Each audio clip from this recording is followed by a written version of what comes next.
Good morning, welcome back to my another mini blog.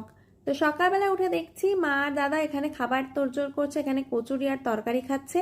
এদের রোজই সকালবেলা কিছু না কিছু নতুন খাবার লাগে, কোনোদিনও কচুরি, কোনোদিনও নানপুরি, আর আমাকে খালি জিজ্ঞেস করে তুই খাবি।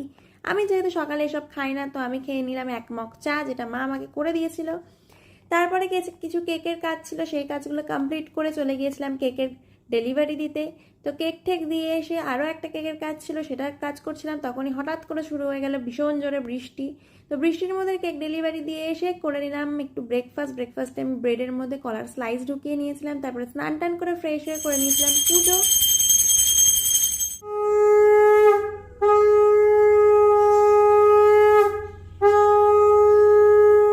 তো শ্রাবণ মাসের সোমবারের পুজো দেওয়ার কমপ্লিট। তো পুজো টুজো দিয়ে করে নিয়েছিলাম লাঞ্চ, যেহেতু সোমবার তাই জন্য নিরামিষ। তারপরে আজকে আর জিমে যাইনি, শরীরটা ভালো লাগছিল না, তো মায়ের সাথে বসে এইসব মুভি সিরিয়াল এসব দেখতে দেখতেই টাইম কেটে গেল। তারপরে করে নিলাম ডিনারে আজকে রুটি খাইনি, আজকে মা বললো ভাত রয়েছে তাই ভাতই খেতে দেন। আমার হঠাৎ করে মনে হলো রাত্রির 12টার সময় একটু স্কিন কেয়ার করবো, সেই জন্য আমি এখানে ফেস মাস্ক লাগাচ্ছি। এটা হলো কি যে গুড ভাইবসের উপটান ফেস মাস্ক।